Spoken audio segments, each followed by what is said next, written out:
A very good day to you all. I am Dr. Larry T. This month, we will converse with Dr. Ebony Gaffney as she talks with us about mental health and the need to let go of the stigma of having mental health conversations and finding resources.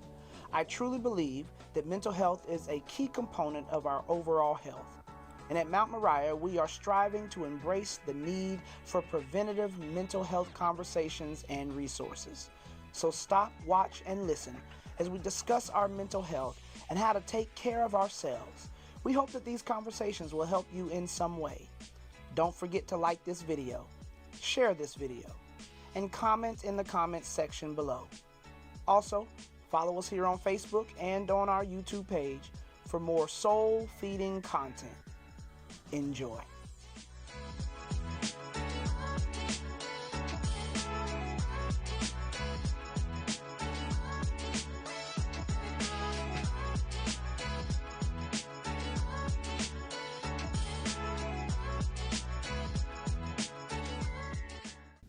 Hello, and welcome to this episode of Community Conversations. I am Jean McIver, your facilitator.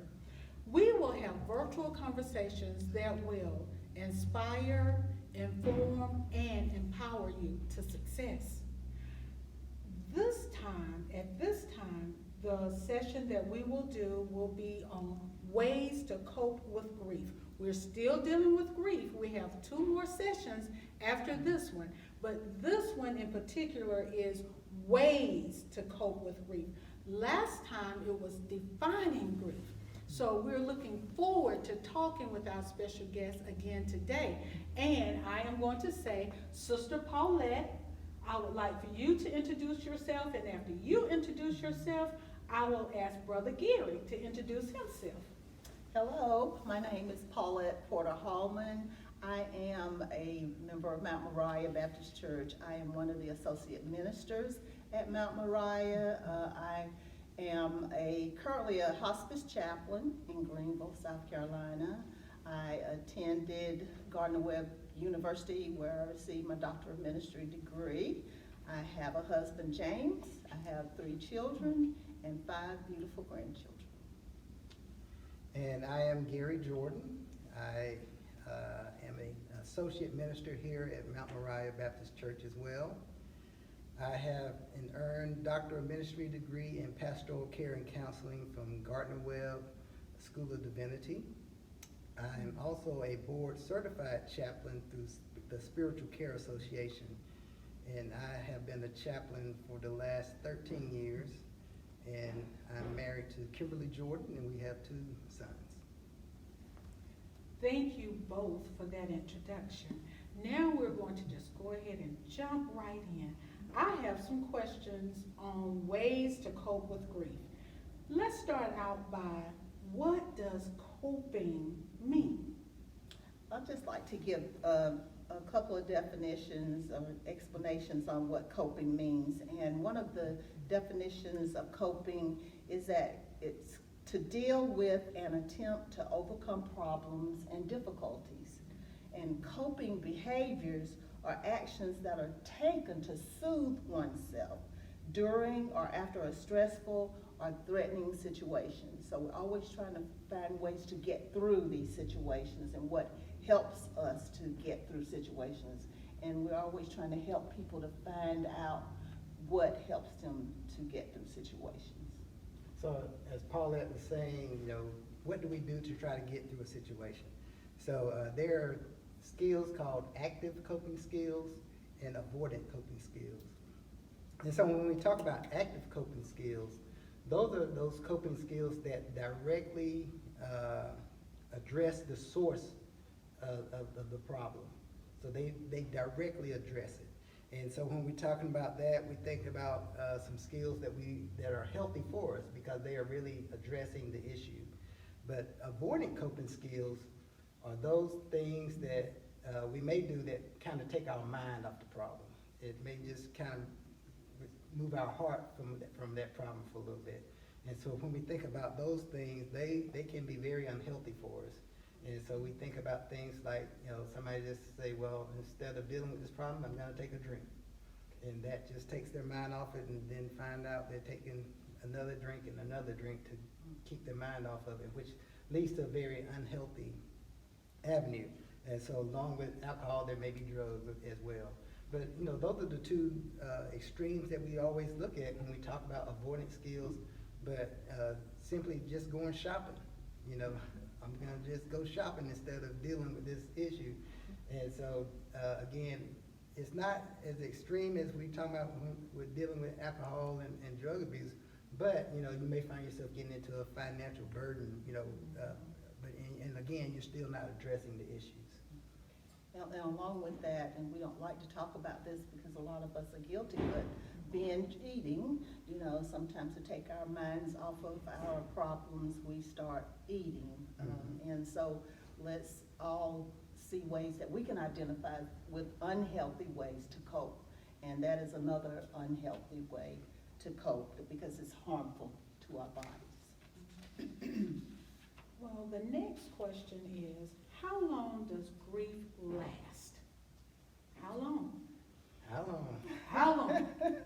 That's a great question, and really there's not a timeline that people like to put on it. When you press to put a timeline on it, the American Psychological Association, which is APA, they define grief as lasting from 6 months to 2 years. But in that time, you'll experience again that gradual decrease in the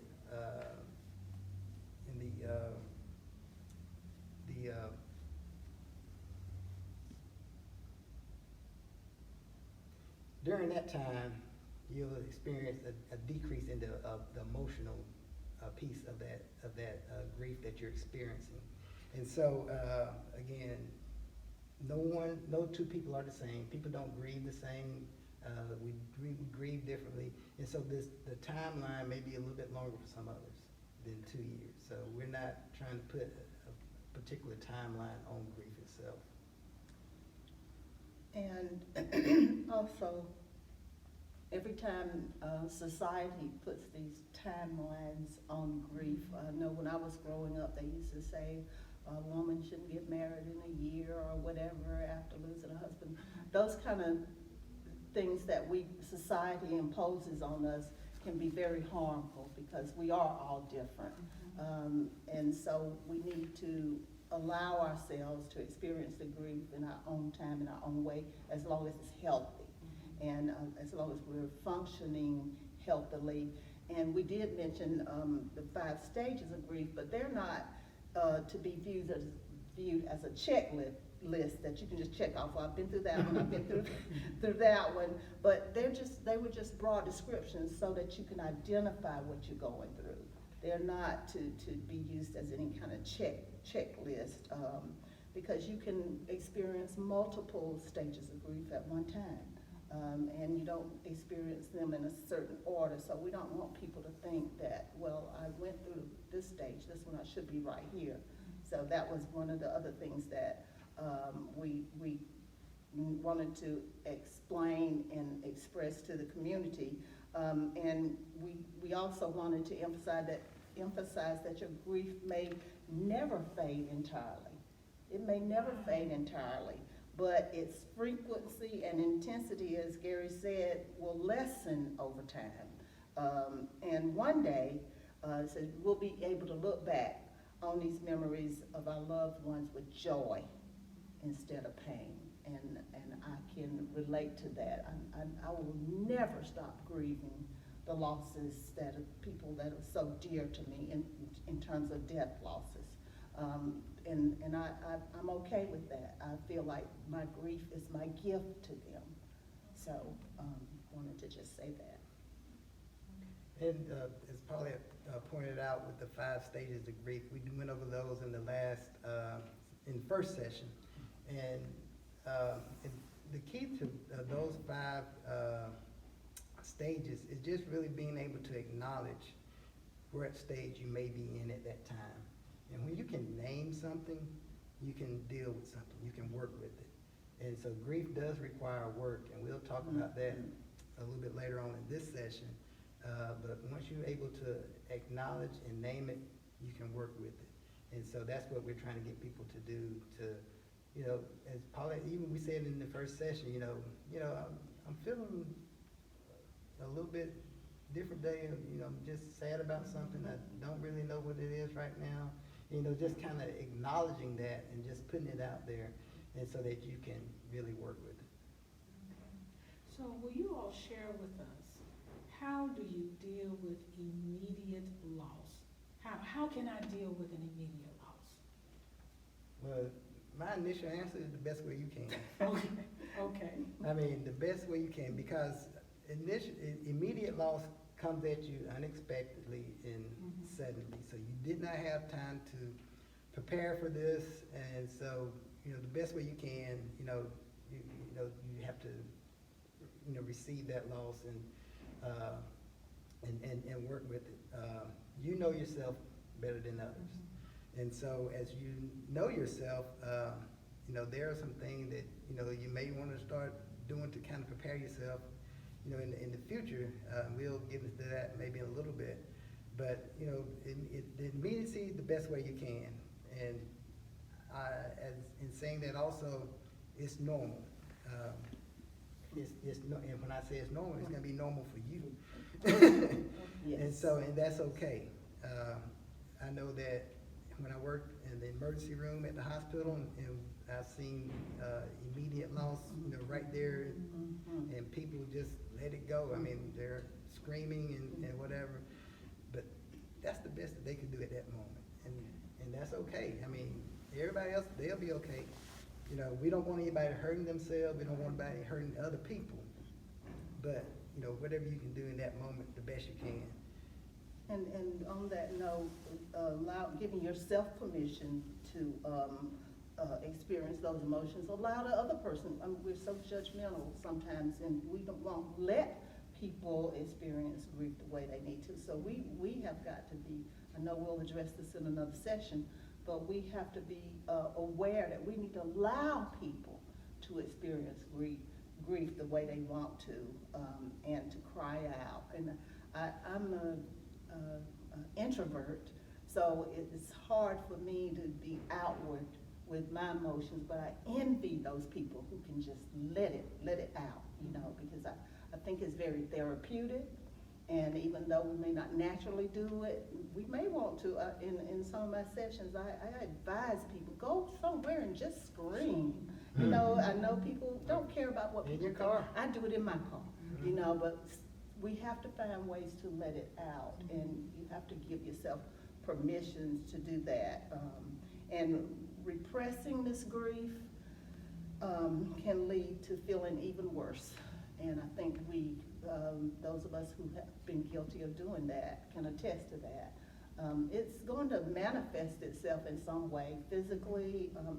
I think about our culture as a whole and how we are known to have high blood pressure, but we also, as a culture, have been taught to just tuck it in and bear it. Just keep going. You can get through it. Just grit your teeth and keep going.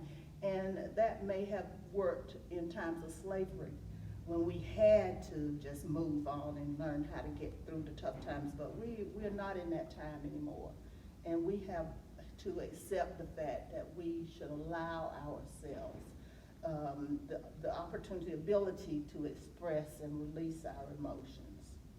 And also, you want to make sure you avoid any of the avoiding kind of coping skills. So, again, those things that just kind of take your mind off of it, or trying to just kind of escape from it. Yes. So you want to try to avoid those kind of things as well. And that'd be. Okay. So with saying that, and you've already hit on it, but I want you to elaborate for me. How am I going to get through this? How am I going to heal from what I'm going through? And how do we heal from it? We gave you a model in the first, we gave you the 5 stages of grief. And so I just want to list out what we call the 4 tasks of mourning. And this is from a gentleman named James William Warden. He's a psychologist, James William Warden. And he developed what he called the 4 tasks of mourning, or the 4 tasks of grief. And I'm just gonna read them off to you real quick. In this first one, it says, to accept the reality of the loss. To accept the reality of the loss. The second one, he says, is to process the pain of grief. To process the pain of grief. The third one, he says, to adjust to a world without the deceased. To adjust to a world without the deceased. And I'll just elaborate on that one very quickly. And what he talks about there is there's an external adjustment. So just taking on the new responsibilities. In the case of the death of a spouse or a loved one, you may take on some new responsibilities. You may have to learn some new skills because that's something that they used to do. And then there are internal adjustments that you may have to make. You have to adapt to this new identity that you now have as now a widow or widower, or what that internal adjustment may be. And there may be some spiritual adjustment. You may have to deal with some questions now that you have about God and how, why did God allow this to happen? So there may be a spiritual adjustment. And the fourth task, he says, is to find an enduring connection with the deceased in the midst of embarking on a new life. And that, to sum that one up, is really trying to find a balance between remembering the person who died and living a full and meaningful life. And that's what we want to get to. Remembering that person that died, or remembering whatever loss occurred, and then being able to have a full and meaningful life. And so, what I liked about this, the 5 stages of grief that we gave you in session 1, that gave you a kind of a roadmap of kind of looking at where you may be and trying to acknowledge that and naming that and knowing what you need to work with.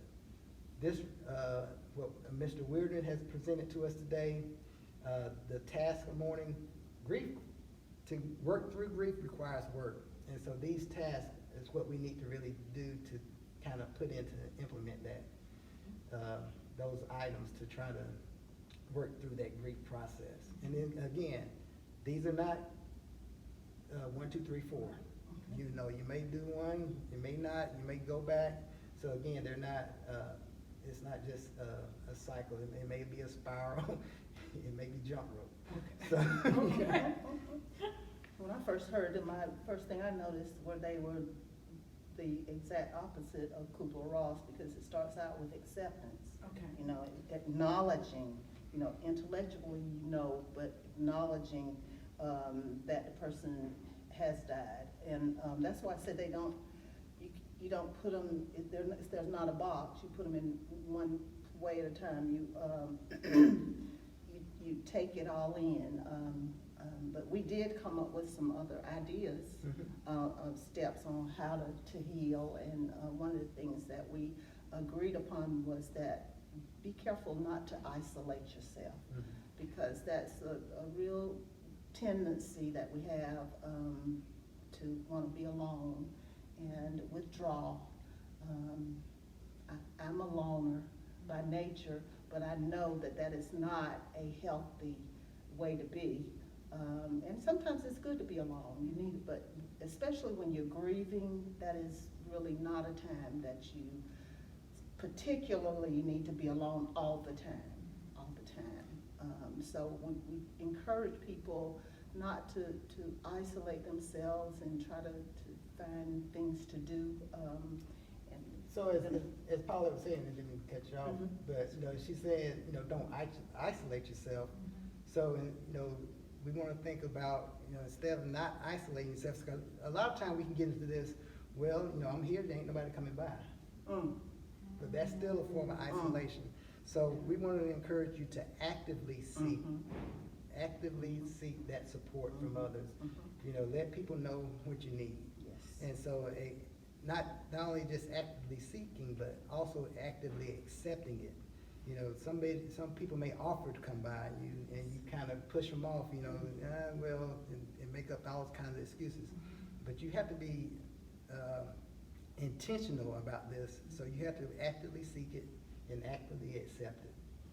And another one of the things that made me think about was in a support group, one of the people express the idea that they did not want to be with people because all they were going to do was, oh, I'm so sorry, you know, and really bring up those feelings again. And so I just want to encourage all of us as people who are trying to support people who have losses to be more positive and not keep reminding the person of their loss. And generally the people will kind of guide you, you know, if you let them talk, you know, and sometimes they'll guide you in what they want to talk about and not necessarily just, I'm so sorry you lost. And of course we want to express our sympathy. I'm not saying not to do that, but when they're trying to get back into the, you know, the routine, not linger on their loss, you know, to make them want to be out and about again. And I think the church can play such a good role in this effort because we you know, we are made aware that of how much people need us to bring them back into the flow of things. So we need to befriend them and support them. And since I mentioned support group, that's another wonderful resource. I mean, it really can be. And some people shy away from them for the very reason I just said. They don't want to be reminded that they, you know, but if you have a support group that is aware of how it makes you feel, they will try to work with the group on that, you know, to steer them away from all the things that trigger those sensitive kind of areas that make you a little sad or whatever. But I highly recommend support groups. Both Paulette and myself have led support groups in our career. And the beauty of support groups is that you will see, even though a person that may not have a lot of friends, they will find friendship in that support group. They will find community in that support group. And so that connection that you can make with others is very important because that does help you through that grieving process. It helps them through their grieving process. And so also we've talked about acknowledging. So many times we want to try to deny and try to pass it by, but we really have to acknowledge that we are grieving and so that we can work with it. And also focusing, allowing ourselves to focus. Sometimes people are really too good at this and they allow that focus to be so in focus that really they're not really working on their grief. But it is important to focus because sometimes there are immediate things that need to take place and need to be solved and you need to work through. So trying to make yourself focus because a lot of times your mind can go different places, especially confusion sets in. That's normal part of the grieving process, just that confusion. You feel like, you know, you just can't think straight at all. And expressing your feelings out loud, journaling. We want to encourage being able to try to express your feelings to those that are listening. And if they don't want to listen, find somebody else. And that's why our support groups are so great because they will listen. And then another one is recognize your emotional triggers. And that's important because sometimes, you know, there are some things that are going to just make you, and it'll bring those tears, it'll take you back to that place with that person. And just being able to recognize that and that so that whenever you're coming into that kind of situation, you know, it'll kind of prepare you for that and it won't take you by surprise so much. Be kind and patient to yourself. Okay. You know, it's okay. Again, we said no one is the same, everybody's different, so you have to be kind and patient toward yourself and give you a chance that time to work through this process. Set some goals for yourself. Set some goals, even if they're just short goals. Okay, I know I'm gonna get out of bed this day. I'm gonna get out of bed, I'm gonna make myself some breakfast. You know, just whatever kind of goals you need. I'm gonna, you know, whatever that goal is, but you know, start setting goals for yourself and so you can continue to kind of move along.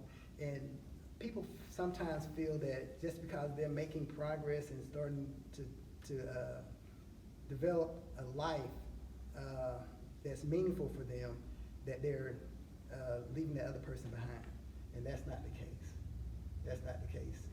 Because again, we said you want to try to have a meaningful life, but it's incorporating the memory of that person as you go along. And I was sharing with Paulette the other day that when I became a chaplain, my father, he died in 2008, my mother died in 96. And at the time when I became a chaplain, he only knew me as an engineer. So, you know, what was well, he did know that I was starting college, you know, and working on my master's degree. But, you know, what is his thoughts now, you know, to see me as a chaplain and you know, in that relationship. And so, you know, I just carry those thoughts and those memories, but he's still a part of me. And I was sharing with her the other day, you know, how thankful I am to God, you know, for what they instilled in me and how what they sowed into me and how much they meant to me, both of my parents. And so, you know, you carry that with you. And you know, you look at the good things and that, so that, you know, kind of continues to keep you along, and it pushes you along. And it gives you that resiliency, and that's another key word that we want to talk about and just remember, you know, to being resilient, because, you know, we are resilient people, and that, you know, through our relationship with others, through the strength of God, you know, we can be resilient. One of the other things I was thinking about when he was talking about that was also getting involved or back involved in activities that you enjoy. When we start to isolate and we forget the things that used to bring us joy. So we always encourage people to do things they enjoy.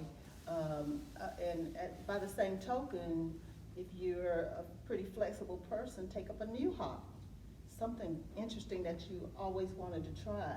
So, you know, it's twofold. And lastly, I just also wanted to mention the importance of getting plenty of rest.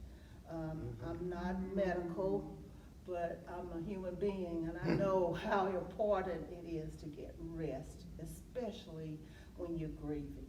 You really need that rest, not to get into the thing where you just want to sleep all the time. That's a whole different area, but making sure you get that good rest, you know, that good rest is very important. And even when we're not grieving, it's good to get Amen. rest, okay? So I just want to throw that out there as well. So, is grieving a part of living? So don't look at me like, what? Okay, but please expound on that for me. So yes, I mean, as we've been sharing today, you know, that loss that we experience really never leaves us. It's a part of who we are. So grieving is definitely a part of living. It's how we allow that grief to impact us and what it does for us. And I was just looking at the news this morning, and they had a thing about mothers against drunk driving. And for those that are familiar with that organization, you know, it grew out of loss. You know, a loved one being killed by a drunk driver, and you look at the work that they have done now to get laws changed and to try to bring attention to this I say a crisis in our country, you know, to try to reduce so that others will not have to experience that type of loss. And so grieving is definitely a part of us and how we carry that, and all of our losses, suffering, disappointment make us who we are. And being able to reframe it, to me, is important, because there's a book that we had in school. It's called The Unwanted Gift of Grief. I think the author is Van Duyvendijk, something like that. And he helped me to reframe my grief in terms of my grief being a gift to the person I love. So it's easier for me to make it part of my life, because I'm constantly giving that gift to my loved one or whatever the loss is. So if we can work on reframing our whole idea of what grief is, then that might be helpful. Okay. So the last question I would like to ask you guys is, what are some ways Jesus fought back sadness? Jesus? Yes. Jesus. Well, I go back to Isaiah 53:3, and I want to start there and say that he was a man of sorrows, acquainted with the deepest grief. You know, he was despised and rejected, a man of sorrows, acquainted with the deepest grief. And so when we think about that, you know, we look at what he had to suffer and what he went through. And I think next to it, the actual punishment that he received going to the cross and the death on the cross, probably one of the most difficult times for Jesus was that time that he had leading up to the cross. If you read in the scripture in Matthew, beginning in chapter 26, verse 37, beginning there, but before that, you know, you see Jesus with the disciples, and then you have the story of the Last Supper, and Jesus was telling them that, you know, that he's going to be betrayed, and after that, he went out, and the disciples started following him. It does not say how many disciples started following him, but a group of disciples started following him. And then Matthew 26, verse 37 picks up. It says, he took with him Peter and the two sons of Zebedee. Grief and anguish overcame him. So from that group of disciples, we don't know how many, Jesus picked 3 to go a little bit further with him. And so one of the ways that we see Jesus coping with grief, he picked some close friends. He picked some people close to him to be with him in this difficult moment that he was facing. It goes on to say, he shared openly to them in verse 38. He shared openly to them and instructed them as to what he needed of them. And he said to them, verse 38 says, so I want to share in verse 38, he says, and he said to them, speaking about the 3 that he brought with him, the sorrow in my heart is so great that it almost crushes me. Stay here and keep watch with me. So in verse 38, we see that Jesus shared openly with them and gave them some instructions. And so part of going through grief, you do have to be vulnerable. And Jesus here was vulnerable. He said, you know, this is so great it almost crushes me. Here was someone that they totally admired. He was their teacher. He was their rabbi. He was their leader. But he's saying, this that I'm facing, it almost crushes me. And so you can see the pain, the anguish that he's experiencing as he's talking to these 3 men. And he's being totally vulnerable to them. But not only that, though, he instructed them on what he needed for them to do. He just said, stay here and watch with me. And sometimes it's difficult for us to let people know exactly what we need. But if we can kind of just get them in the ballpark of what we need, you know, that'll help. And so, you know, he just let them, you know, if you just stay here and watch with me. And then let's continue on to Matthew 26, verse 39a. And it says, he went a little further on, threw himself face downward on the ground and prayed, my Father, if it is possible, take this cup of suffering from me. My Father, if it is possible, take this cup of suffering from me. And so we see Jesus praying to the Father. So prayer is very important as we try to pour out our heart to God. And as Paulette shared earlier, you know, was it the Lamentations passage that's basically a prayer, talking to God. That's what prayer is, talking to God. And so it's pouring our heart to God about this particular situation. And you see in this text that Jesus said, you know, if it's possible, take this cup from me. And that's how he felt about it at this moment. If it's possible, take this cup from me. So that was his earnest prayer. And we can pray earnestly to God. You know, we can share our heart with God and pour it out there. And then in Matthew 26, verse 39, the second part of that verse, the B part, it says, yet not what I want, but what you want. Another translation says, yet not my will be done, but thy will be done. And so here we see Jesus trusting God's wisdom. And sometimes that's hard for us to do. to come to that place of trusting God. You know, I've been in so many situations where I prayed myself for God to allow a loved one to live. And it's not my will, but it's God's will. And so to relinquish that and say, you know, nevertheless, let your will be done. Trusting God, that's what it is. That, God, I don't understand this, but I trust your wisdom. And so that's a point of surrender that we have to come to, or that we if it's good for us to come to as we trust God and allow what God is allowing to take place. And then we want to skip over to Hebrews chapter 12, verse 2. And this text says, let us keep our eyes fixed on Jesus, on whom our faith depends from beginning to end. He did not give up because of the cross. On the contrary, because of the joy that was waiting for him, he thought nothing of the disgrace of dying on the cross, and he is now seated at the right side of God's throne. So after Jesus surrendered himself to trust God's will, he now focused on what was beyond even the cross. He focused on being back seated next to God, that glory that would come back next to God.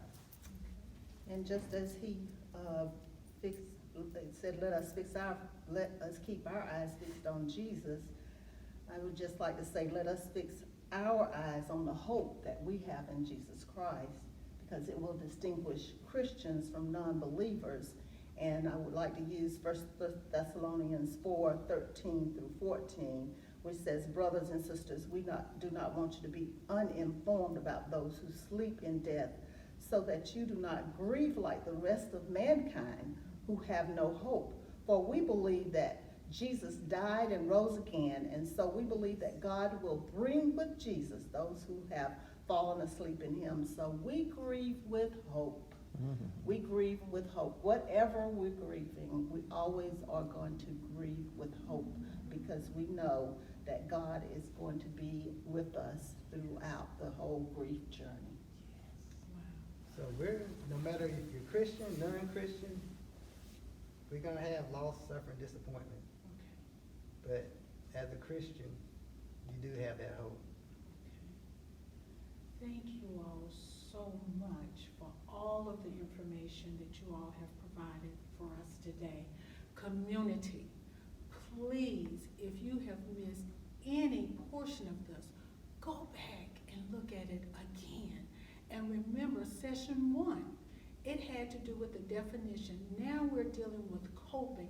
They have given us plenty of scriptures. They have given us resources. And we want to thank them for their knowledge, for their expertise, and their skills. And they have informed us that they are professional counselors. Not only that, they also work with support groups, okay? They're chaplains, and they're here for you, here at Mount Moriah Baptist Church. They are a part of the counseling team here. So if you're in need of counseling, if you're in need of someone to talk to about your grief or other situations, please feel free to get in contact with him. And on behalf of our pastor, Dr. Larry T. Crudup, and the Mount Moriah Baptist Church family, we want to say thank you for allowing us to take another opportunity to come into your home and to share with you what is going on in the community, what is going on in our lives, because all of us at some point or another will experience some type of grief. And they've already stated it's not just the loss of a loved one. It could be the loss of a job. It could be the loss of a friend. It can be a loss of an animal. It can be the loss of your children leaving out of the home. It goes on and on and on. So don't think that you're in this alone, because we're all here together. And they even talked about Jesus when he suffered and what he asked of God. That's who we need to go to as well, to do the same thing. Now, I would like to also inform you to go to the church's website to get this information.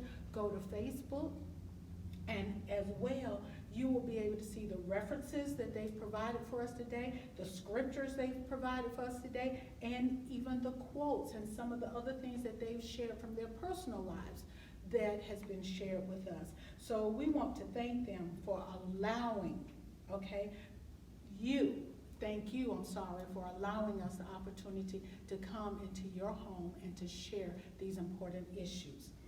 Also, if you or a loved one have been affected by anything you have heard, please reach out to your church community or a professional of your choice to talk about it. You may also call the crisis hotline at any time, day or night. Call 211 or text HELP, H-E-L-P, to 211 for assistance. Their website is SC211.org. This service is free and it is available in multiple languages. Please join us the next time for Community Conversations, where we will inform, inspire, and empower you for success. And they will be joining us again to discuss a continuation of grief. Be blessed.